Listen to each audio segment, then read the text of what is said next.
Sauce TV ప్రేక్షకులకు శుభాశీస్సులు. నేడు అతి ముఖ్యమైనటువంటి అనుష్ఠానాన్ని నేను మీ ముందు ఉంచుతున్నాను. సాస్ టీవీలో అనేకమైనటువంటి విషయాలను మీ అందరికీ తెలియచేస్తూ ఉన్నాను.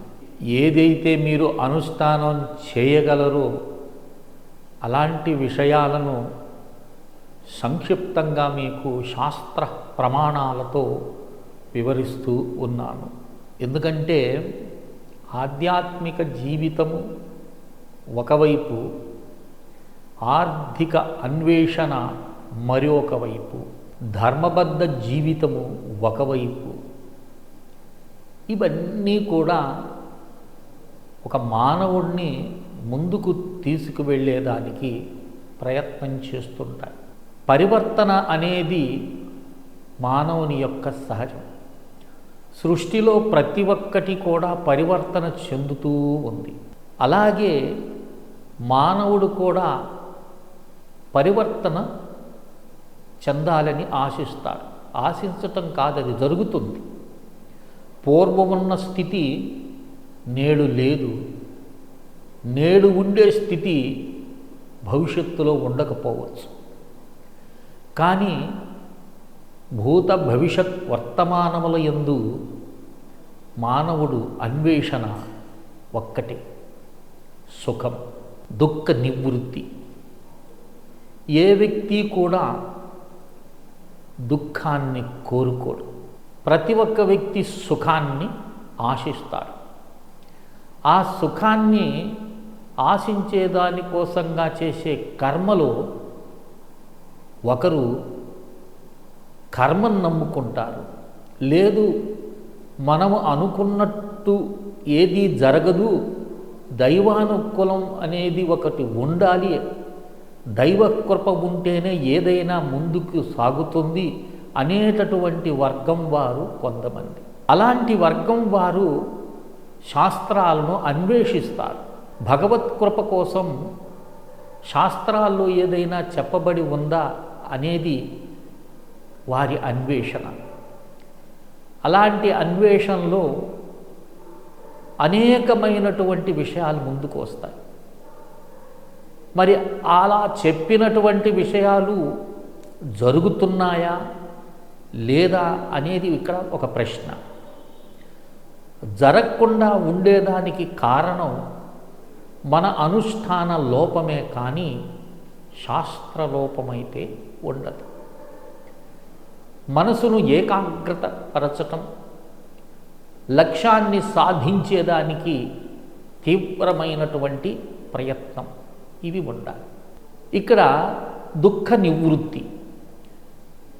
ఈ దుఃఖ నివృత్తి జరిగి పరాశక్తి, పరమాత్మ, నువ్వు వాంఛించేటటువంటి దైవం ఏదైనా సరే అది అనుకూలించాలి అంటే శాస్త్రంలో చెప్పిన ఉపాయాన్ని మీకు ఈరోజు నేను తెలుపుతున్నాను.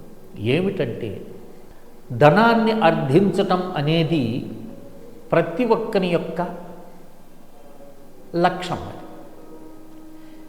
కానీ కొంత ఇస్తేనే వస్తుంది అనేది మాత్రం మర్చిపోతారు.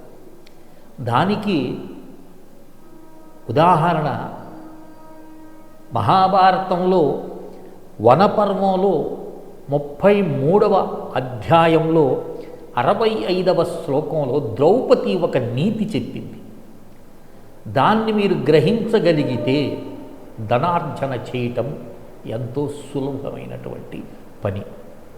ఏమిటయ్యా అంటే, అక్కడ చెప్పినటువంటి విషయము ఏమిటంటే, అర్ధత్యాగో అపి కార్యాః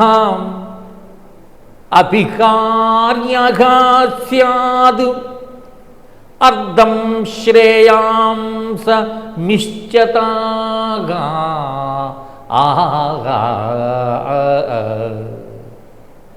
ఇక్కడ ఏం చెప్తుందంటే, నువ్వు అర్థాన్ని అంటే ధనాన్ని నువ్వు కోరుకుంటున్నప్పుడు కొంత ధనాన్ని త్యాగరూపంగా నువ్వు ఇవ్వాలి అంటుంది.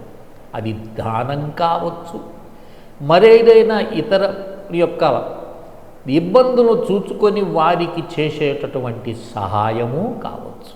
అందులోనే ఇక్కడ చెప్పినటువంటి విషయం ఏమిటంటే, ఒక రైతు తన పొలంలో కొంత ధాన్యాన్ని మాత్రమే చల్లుతాడు.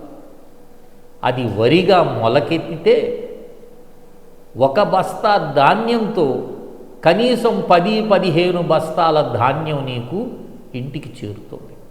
దీన్ని బట్టి ఏమర్థమైంది, నువ్వు కొంత ఇస్తే దానికి 10 అంతలు నీకు లభిస్తుంది.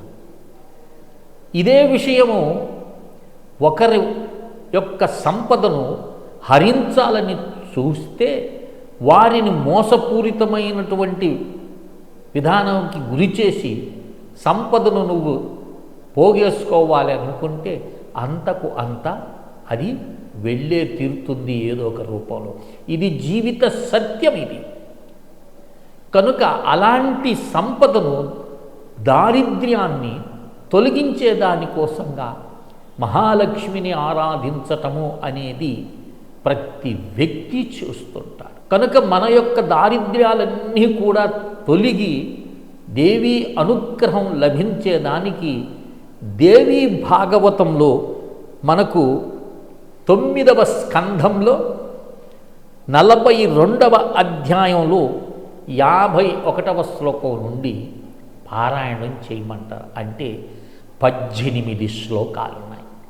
ఈ 18 శ్లోకాలు ఎలాంటి ఉత్కృష్టమైనటువంటివి అంటే చెప్పటకు సాధ్యపడదు. నిరంతరము త్రిసంధ్యల్లో కానీ ఉభయ సంధ్యల్లో ఈ 18 శ్లోకాలని నిరంతరం పారాయణం చేస్తూ ఎంతో కొంత ధనాన్ని నువ్వు ఇతరులకి అందిస్తూ ఉన్నట్టయితే దానికి 10 రెట్లు ధనం నీకు చేరటమే కాకుండా నీ యొక్క దారిద్ర్యాలన్నీ కూడా సమసిపోతాయని మనకు శాస్త్రం చెప్తుంది. కనుక ఈ విషయాన్ని గ్రహించి శ్రీమద్దేవీ భాగవతము 9వ స్కంధము 42వ అధ్యాయం 51వ శ్లోకం నుండి 18 శ్లోకాలు నిరంతరం పారాయణం చేసి మీ యొక్క కష్టాలన్నింటినీ కూడా తొలగించుకొని సుఖశాంతులతో వర్ధిల్లుతారని ఆశిస్తూ శ్రీ విద్యోపాసకులు శ్రీ మండే లక్ష్మీ నరసింహారావు లోకా సమస్త సుఖినో భవంతు. ఓం తత్సత్. ఓం తత్సత్. ఓం తత్సత్.